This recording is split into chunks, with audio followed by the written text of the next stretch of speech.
tumecheza mchezo mzuri na kweli kila mchezaji leo tulikuwa na matarajio makubwa sana kuweza kupata ushindi, lakini mpira umekuwa tofauti kidogo na tumeweza kupata draw mbili, lakini alikuwa sio matarajio. Hata wanachama na wapenzi wote wa Simba walikuwa wana matarajio makubwa kupitia mchezo huu kwamba tunaenda kuibuka na ushindi, lakini kipindi cha pili kuna baadhi ya mambo yaliendelea, zilitokea tukaweza kuruhusu magoli mawili. Ya kusema ni kati ya mchezo na tunajipanga kuweza kucheza hiyo michezo mingine ili kumalizia katika hii stage.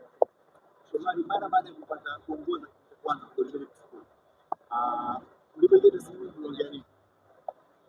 Kikubwa ilikuwa ni kitu ambacho tulichofanya kuweza kupush na kuweza kupata goli la tatu ili kuweza kuclose match. Kwa hiyo tulijitahidi kupush, lakini naamini kwamba wapinzani walikuja na mbinu tofauti na sisi tukajaribu kubadilisha mbinu kadhaa na kupata maelekezo ya mwalimu aliyotuambia ni kitu gani katika muda ule wa kipindi cha pili, lakini ndio hivyo ilitokea katika mistake za kimpira na tukaweza kuruhusu goli hili.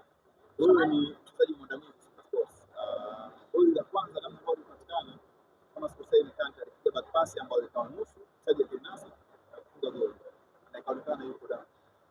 Nilipenda nafasi ya kuzungumza kitu goli baada ya kufunga. Kikubwa kwamba ilitokea ishu kama hiyo, lakini ilikuwa tayari tunaongoza kwa goli mbili. Kwa hiyo ilikuwa ni kurudishana kwenye mchezo ili kuweza kuona tunafanya kitu gani ili kuweza na ushindi, lakini baadaye wakaweza kusawazisha na tukajaribu kupush, lakini matokeo ndio kama yalivyotokea. Kwa miaka mingi Simba Sports ilikuwa ikifanya vibaya katika mchezo na basi inaishia robo, lakini safari hii inaishia makundi.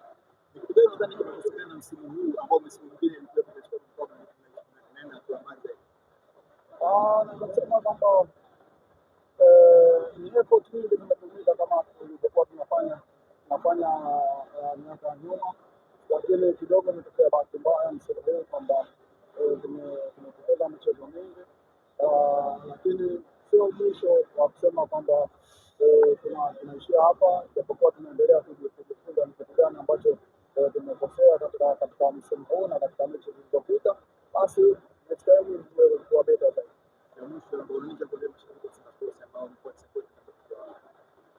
Kwanza naweza kusema kwamba nawashukuru sana mashabiki wote na wanachama wote kucheza kwa wingi katika mchezo wa leo. Matumaini yao yalikuwa makubwa katika mchezo wa leo na matumaini yao yalikuwa makubwa kwetu sisi kuweza kuhakikisha wanatupa support ya kuweza kupata ushindi katika mchezo wa leo, lakini matokeo yaliyotokea naweza kusema kwamba naomba waendelee kusupport kwa sababu matokeo ya mpira na katika michezo mingine ya ligi kuu na FA na michezo mingine yote waendelee kutupa support kwa sababu sisi tunahitaji support yao.